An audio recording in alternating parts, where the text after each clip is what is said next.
the narrative from the Western nations has been, we're not going to stop arming you until we push Russia back. We can't afford to lose this war.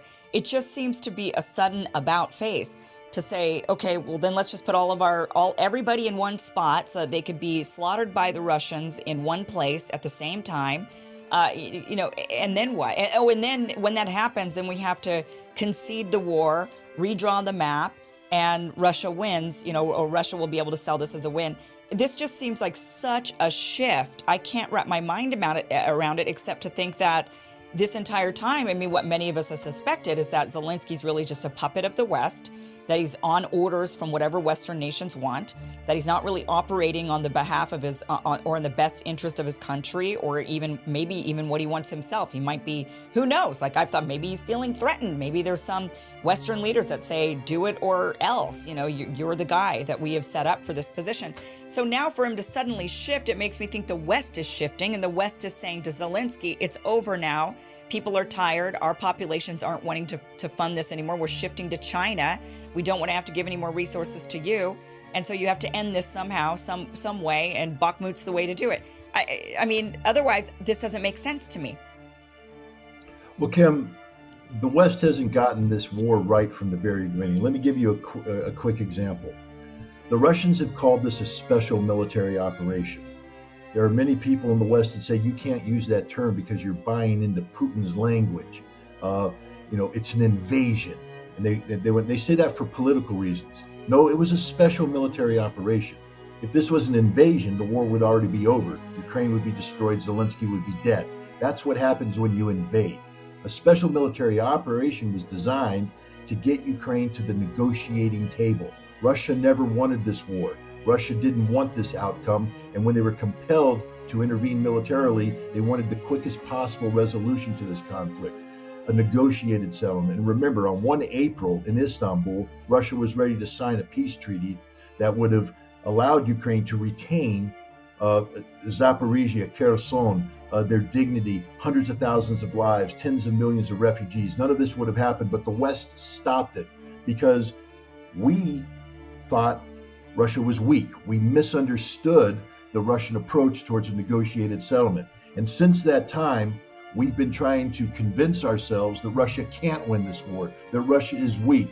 And we've failed to recognize the reality of Russia, which is they are a very powerful country. They mobilized in September, and they're on the verge of winning this war. They were always going to win this war. There was never going to be another outcome than this. The West has been deceiving itself and has been betraying Ukraine because we have been using Ukraine as a proxy, and as a result, 300,000+ Ukrainian soldiers are dead. By the time the Battle of Bakhmut is finished, it'll be closer to 400,000. By the time this war is over, it'll be closer to 500,000 dead Ukrainian soldiers. The blood isn't just on Zelensky's hands, it's on every Western leader who pressured him to keep this war going.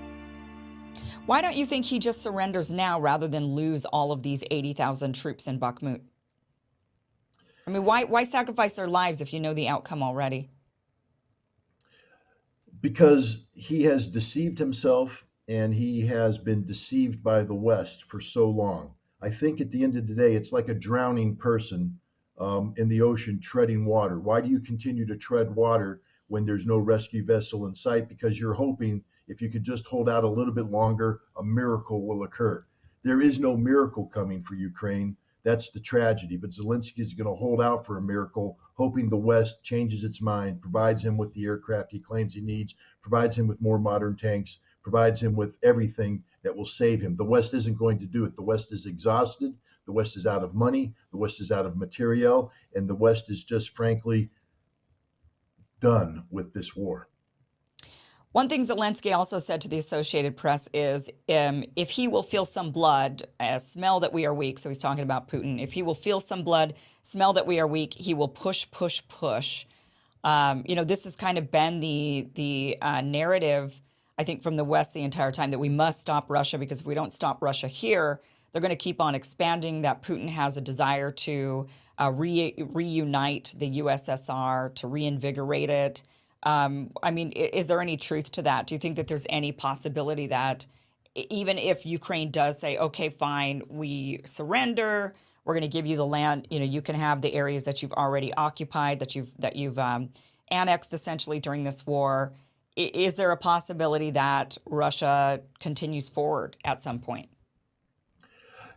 You're familiar with Ray McGovern, the former CIA officer who's been outspoken on this issue. A very good intelligence officer and a mentor of mine. He's taught me a lot of things. And one of the things he taught me about dealing with the Soviet Union and Russia is to listen what the Russian leaders say. They're not Western political leaders. They don't habitually lie. When they speak in public, they tend to say what they mean, and they mean what they say. Vladimir Putin addressed the Russian people on February 21st of this year.